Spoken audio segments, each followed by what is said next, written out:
From the very beginning that I felt welcomed by everybody, all the fans, all the staff, the whole city. So it was really cool, like going from a place where I was in Rochester before and, you know, people kind of knew about the team, but not really, where here it really felt like even from the start that people, you know, knew the team and were excited to get out to games.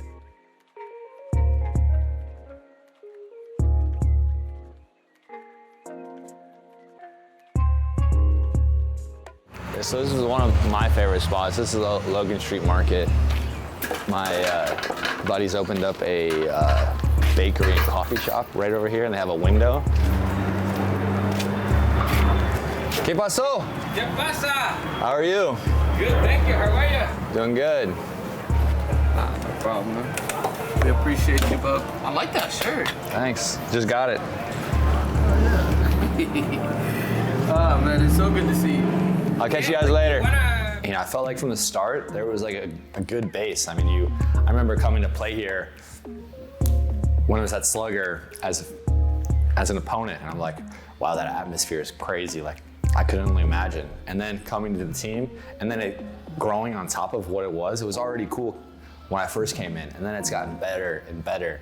And now, like, having the stadium, everything about it is just, you know, surreal. Just about anyone in the city sees the color purple and it's like instantly tied with Louisville City. And I think that's really cool and something unique that you don't get in a lot of places. It's funny, like my parents and family will come to the games and I'll get a text from my dad and he'll be like, hey, you know, I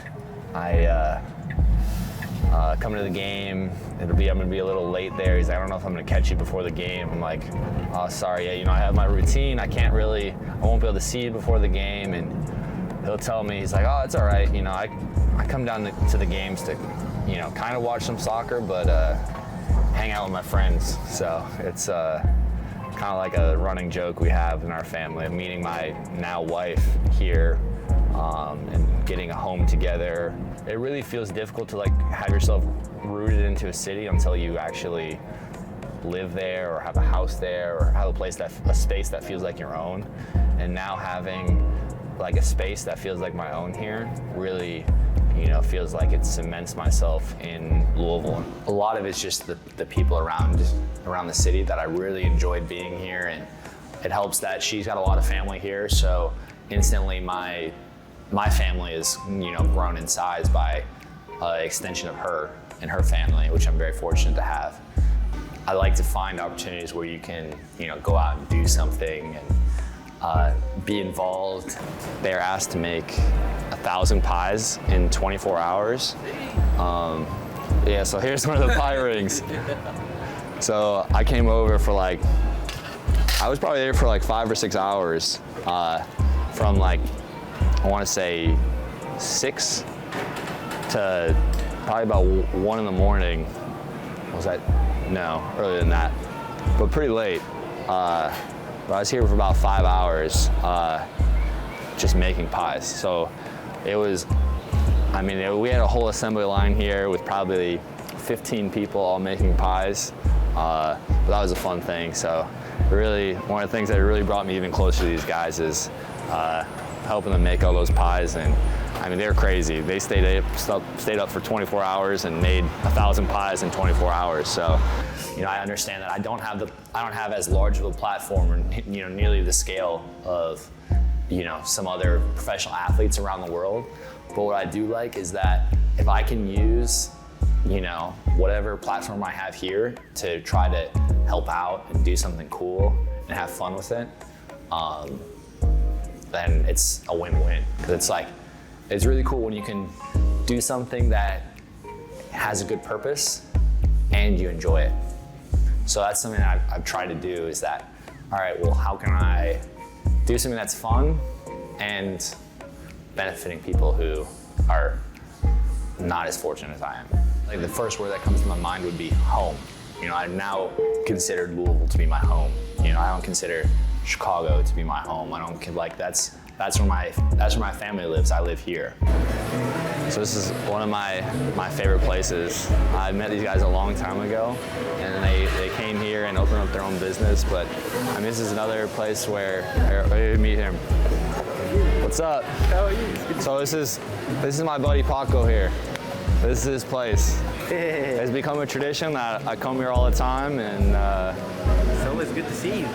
lucky to meet people like you and good people, good food, and part of the reason why I like Louisville so much. Well, Louisville likes you. Yeah.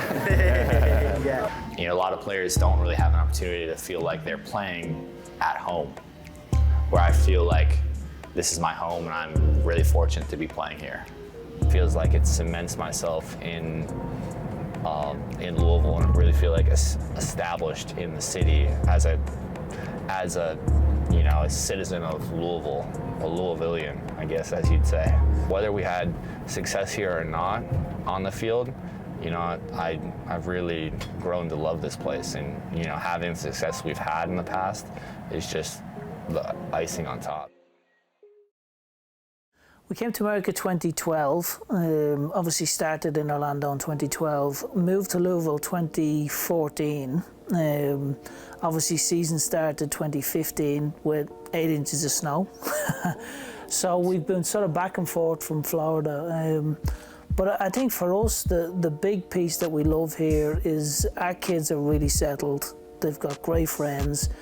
The family aspect, we feel as if we're in a really good spot. And I think with the people, the climate, and I think overall what we're trying to build here, it's something that brings great excitement. I mean, when you look at not just the men's program, the women's program, the academy, the foundation, we want to try to be good community partners, and we want to give back as much as possible. So whether that's monetarily, whether that's through service, whether that's supporting different people's views and aims with some of the projects they're trying to run locally.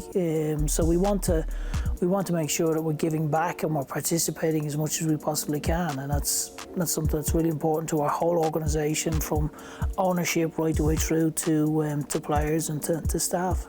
So I think when you start a project like we did, I think we were certainly trying to get proof of concept in the baseball stadium. I think we all had phenomenal times, and we could see the excitement from the community. We were sort of really encouraged by the crowds that we were able to get in the baseball stadium. But I think the ultimate goal was to try to get a home, a soccer-specific stadium.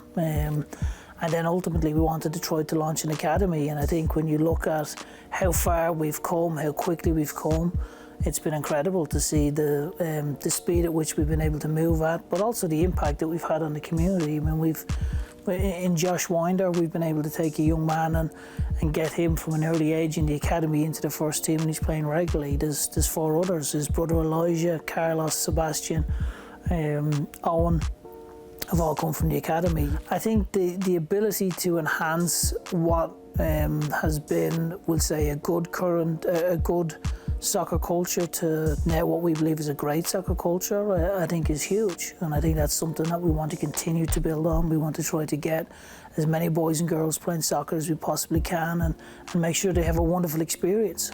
When you look at how warm people are here, I mean, the amount of people when we first moved here that were bending over backwards to help us and to make sure we settled okay, and wanted to make sure that, you know, we were giving everything we needed to be successful, and that sort of continued right the way on. I mean, as I touched on it with our neighbours, I touched on it with Amy and some of the support she's had with the kids, how settled they are.